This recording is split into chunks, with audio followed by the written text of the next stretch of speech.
வணக்கம். இன்றைய முக்கிய செய்திகள். பிரெஞ்சு ஆதிக்கத்திலிருந்து புதுச்சேரி 1954 ஆண்டு நவம்பர் 1ஆம் தேதி முறைப்படி இந்திய ஆட்சி பரப்போடு இணைந்தது. இந்நாள் புதுச்சேரியின் விடுதலை திருநாளாக ஆண்டுதோறும் கொண்டாடப்பட்டு வருகிறது. இந்நிலையில் புதுச்சேரி விடுதலை திருநாளை முன்னிட்டு புதுச்சேரி கடற்கரை சாலை நடைபெறும் விழாவில் முதலமைச்சர் ரங்கசாமி தேசிய கொடி ஏற்றி வைத்து காவல்துறை உள்ளிட்ட பல்வேறு படை பிரிவினரின் அணிவகுப்பு மரியாதை ஏற்றுக்கொண்டார். தொடர்ந்து பள்ளி மாணவ மாணவிகளின் அணிவகுப்பு மற்றும் பல்வேறு கலை குழுவினரின் கலை நிகழ்ச்சிகள் நடைபெற்றது. விழாவில் சபாநாயகர் செல்வம் சட்டமன்ற உறுப்பினர்கள் காவல்துறை மற்றும் அரசு துறை உயர் அதிகாரிகள் பங்கேற்றனர். இதனிடையே விடுதலை திருநாள் உரையாற்றிய முதலமைச்சர் ரங்கசாமி புதுச்சேரி 100 விழுக்காடு கல்வி பெற்ற மாநிலம் என்ற நிலையை அடைந்துள்ளதாகவும் முன் மழலையர் பள்ளி முதல் ஆராய்ச்சி கல்வி வரை தரமான கல்வி அளிக்கப்பட்டு வருவதன் காரணமாக கல்வியில் தேசிய செயல்திறன் தர குறியீட்டு வரிசையில் புதுச்சேரி 6வது இடத்தை பெற்றுள்ளதாகவும் கூறினார். 2024-25 கல்வியாண்டில் 509 மாணவர்களுக்கு அரசு சார்பில் நீட் பயிற்சி வகுப்புகள் நடத்தப்பட்டு அதில் எனது அரசு கொண்டு வந்த 10 விழுக்காடு இடஒதுக்கீட்டின் கீழ் அரசு பள்ளிகளில் 1ஆம் வகுப்பு முதல் 12ஆம் வகுப்பு வரை பயின்ற 36 மாணவர்கள் பயன்பெற்றுள்ளதாக கூறிய முதலமைச்சர் ரங்கசாமி, முதியோர் மற்றும் ஆதரவற்றோருக்கான ஓய்வூதிய திட்டத்தில் புதிதாக 10,000 பயனாளிகள் கூடுதலாக சேர்க்கப்பட்டு ஓய்வூதியம் வழங்கப்பட்டு வருவதாகவும் மேலும் 5,000 புதிய பயனாளிகளுக்கு விரைவில் ஓய்வூதியம் வழங்க நடவடிக்கை எடுக்கப்பட்டு வருவதாகவும் கூறினார். புதுச்சேரியில் உள்ள அனைத்து குடும்ப உணவு பங்கீட்டு அட்டைதாரர்களுக்கும் மாதம் 2 கிலோ கோதுமை வழங்குவதற்கான ஒப்பந்த புள்ளி இறுதி செய்யப்பட்டுள்ளதாக தெரிவித்த முதலமைச்சர் ரங்கசாமி, விரைவில் மாதந்தோறும் 2 கிலோ கோதுமை வழங்கப்படும் என தெரிவித்தார். புதுச்சேரி மாநிலம் இன்றைக்கு அடைந்துள்ள வளர்ச்சிக்கு அதன் விடுதலைக்கு பாடுபட்ட விடுதலை போராட்ட வீரர்களின் தன்னலமற்ற தியாகமே அடித்தளமாக அமைந்துள்ளது.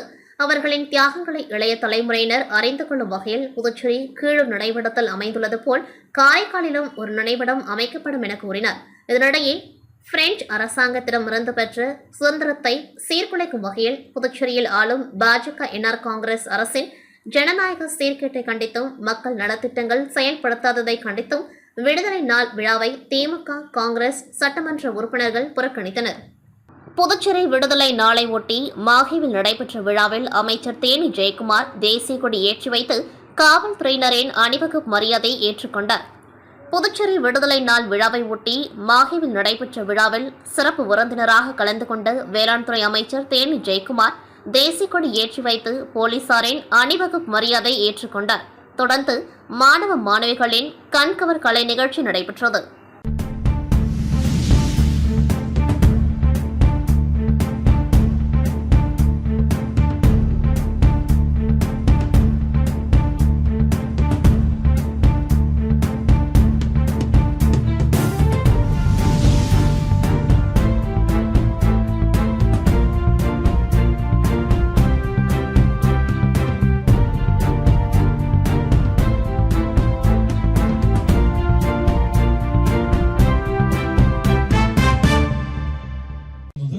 Puducherry Police.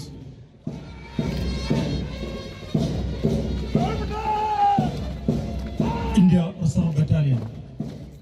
India Reserve Battalion.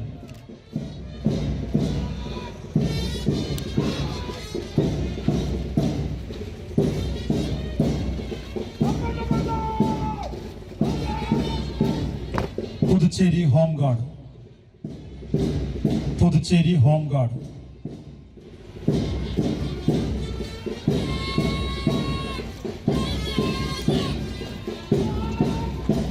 Jawahar Navodaya Vidyalaya पंदकल.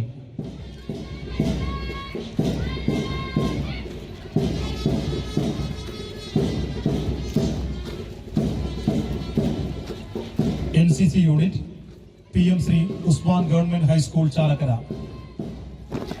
NCC unit PM Sri Usman Government High School Chalakara.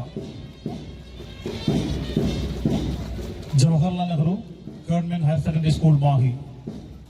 Jawaharlal Nehru Government Higher Secondary School Mahi.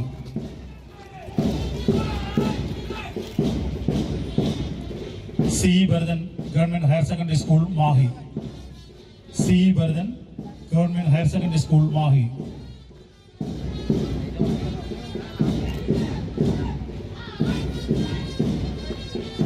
V.N. Purushothaman Government Higher Secondary School Pallu.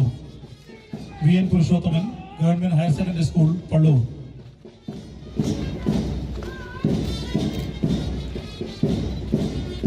PM Sri I.K. Kumaran Government Higher Secondary School, Pandakal. PM Sri I.K. Kumaran Government Higher Secondary School, Pandakal.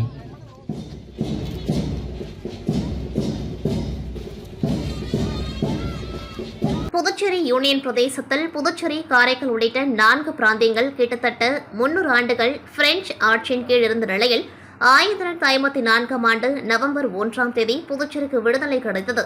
இந்த நாள் புதுச்சேரியின் விடுதலை திருநாளாக ஆண்டுதோறும் புதுச்சேரி அரசு சார்பில் கொண்டாடப்பட்டு வருகிறது. இந்த நிலையில் புதுச்சேரி விடுதலை திருநாள் விழா இன்று அரசு சார்பில் புதுச்சேரி மாநில காரைக்கால் கடற்கரை சாலையில் கொண்டாடப்பட்டது. இதில் புதுச்சேரி மாநில குடிமைப்பொருள் வழங்கல் துறை அமைச்சர் திருமுருகன் தேசிய கொடியேற்றி காவல்துறையினரின் அணிவகுப்பு மரியாதை ஏற்றுக்கொண்டார். தொடர்ந்து காவல்துறையினர், தேசிய மாணவர் படை மற்றும் நாட்டு நலப்பணி திட்ட மாணவர்கள் பங்கேற்ற அணிவகுப்பு நடைபெற்றது. இதனையடுத்து பள்ளி மாணவர்கள் கலந்து கொண்ட கலை நிகழ்ச்சிகள் நடைபெற்றது. புதுச்சேரி விடுதலை நாள் விழா முன்னிட்டு சுதந்திர போராட்ட தியாகிகளுக்கு அமைச்சர் திருமுருகன், ஆட்சியர் ரவி பிரகாஷ் சால்வை அணிவித்து வாழ்த்து தெரிவித்தனர். புதுச்சேரி விடுதலை நாளில் கதாநாயகன் சுதந்திர போராட்ட தியாகி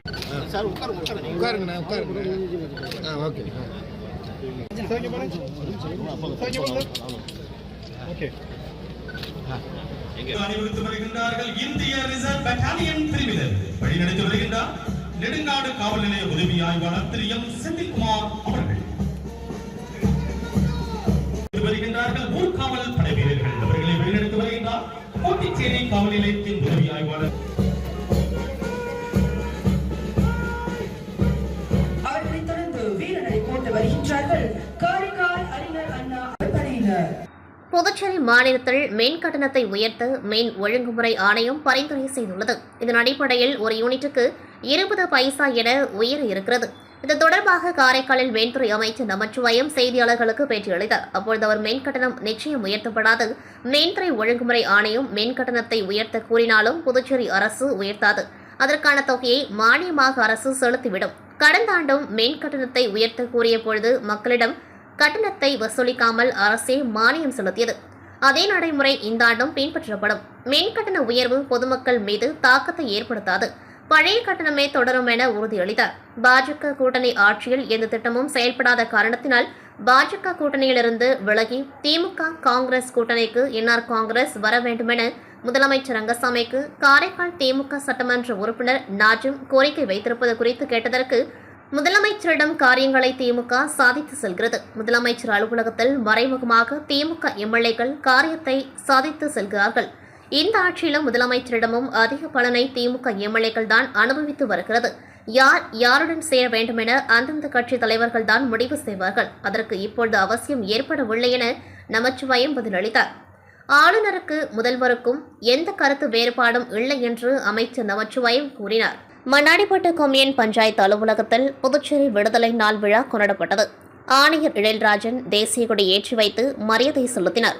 விழாவில் சுதந்திர போராட்ட தியாகிகளான ரங்கநாதன், ராமானுஜம் ஆகியோருக்கு பொன்னாடை அணிவித்து மரியாதை செலுத்தி இணைப்பு வழங்கி கௌரவிக்கப்பட்டனர்.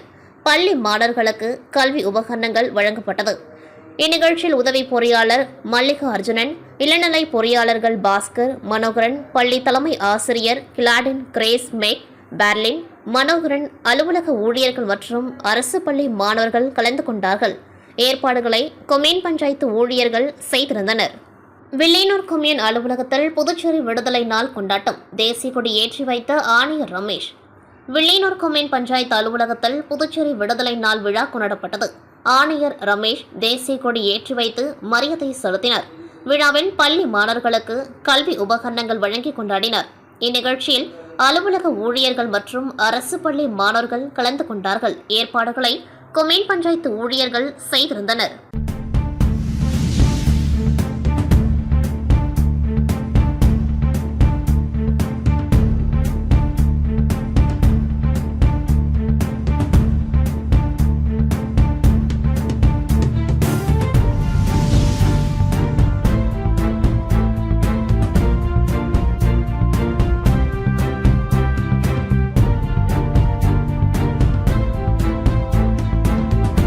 கடலூர் ஒன்றியம் திருவந்திபுரம் ஊராட்சியில் சிறப்பு கிராம சபை கூட்டம் திருவந்திபுரம் ஊராட்சி அலுவலக கட்டிடத்தில் நடைபெற்றது.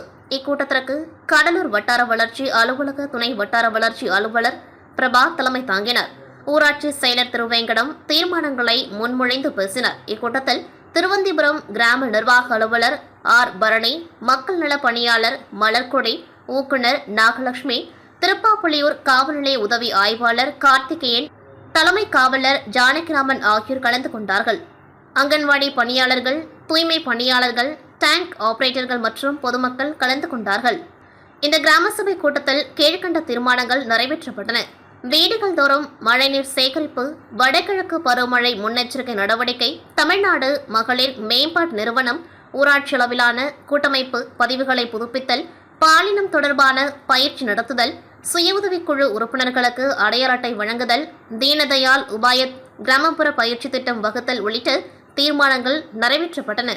கடலூர் மாவட்ட பாமக ஒருங்கிணைந்த செயல் வீரர்கள் கூட்டம் கடலூர் கண்ணாரப்பேட்டை தனியார் திருமண மண்டபத்தில் நடைபெற்றது. கடலூர் கிழக்கு மாவட்ட கழக செயலாளர் கோபிநாத், வடக்கு மாவட்ட கழக செயலாளர் ஜெகன், மேற்கு மாவட்ட கழக செயலாளர் சுரேஷ், தெற்கு மாவட்ட கழக செயலாளர் சசி ஆகியோர் தலைமை தாங்கினார்கள். சிறப்பு அழைப்பாளராக பாமகவின் செயல் தலைவர் ஸ்ரீ காந்தி ராமதாஸ் கலந்து கொண்டு சிறப்புரையாற்றினர். அந்த சிறப்புரையில் பாட்டாளி மக்கள் கட்சியின் ஒவ்வொரு பொறுப்பாளர்களும் ஒரு வரலாறு உண்டு என டாக்டர் ராமதாஸ் எனக்கு கூறினார் என்று பாட்டாளி மக்கள் கட்சியின் செயல் தலைவர் ஸ்ரீகாந்தி ராமதாஸ் சிறப்பு முறையில் கூறினார். வடக்கு மாவட்ட தலைவர் கதிரவன், பன்ருட்டி ஒன்றிய செயலாளர் சக்திவேல் மற்றும் பாமக தொண்டர்கள் திரளாக கலந்து கொண்டார்கள். புதுச்சேரி முத்தியால்பேட்டையில் உள்ள மேல்மருவத்தூர் சுயம்பு அருள்மிகு ஆதிபராசக்தி சித்தர் சக்தி பீடத்தில் 16ஆம் ஆண்டு நிறைவு விழா இன்று நடைபெற்றது. ஆன்மீக குரு அருள் திரு அம்மா அவர்களின் குரு அருள் துணையோடும் மேல்மருவத்தூர் சுயம்பு அருள்மிகு ஆதிபராசக்தி சக்தி பீடத்தில் சக்தி கொடியேற்றுதலும், அதனைத் தொடர்ந்து கலச விளக்கு வேள்வி பூஜையும் நடைபெற்றது. தொடர்ந்து அன்னதானம் மற்றும் சமுதாய பணியும் நடைபெற்றது. இவ்விழாவை புதுச்சேரி மாநில மேல்மருவத்தூர் ஆதிபராசக்தி ஆன்மீக இயக்க தலைவர் சக்தி முருகானந்தம் அவர்கள் துவக்கி வைத்தார். தொடர்ந்து அன்னைக்கு மகா தீப ஆராதனை காண்பிக்கப்பட்டது.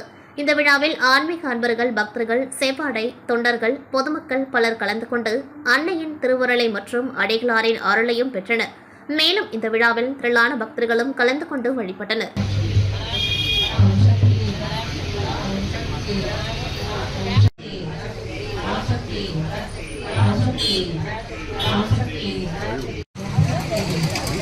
புதுச்சேரி சாரம் சக்தி நகரை சேர்ந்தவர் ரமேஷ்குமார், பேண்ட் மாஸ்டர். இவர் கடந்த 2023ஆம் ஆண்டு மார்ச் மாதம் அதே பகுதியில் உள்ள வீட்டில் தனியாக இருந்த 15 வயது சிறுமியை பார்த்து வீட்டிற்குள் அத்துமீறி நுழைந்து பாலியல் சீண்டலில் ஈடுபட்டுள்ளார். இதனை அச்சிறுமி தனது பெற்றோரிடம் நடந்த சம்பவத்தை தெரிவித்துள்ளார்.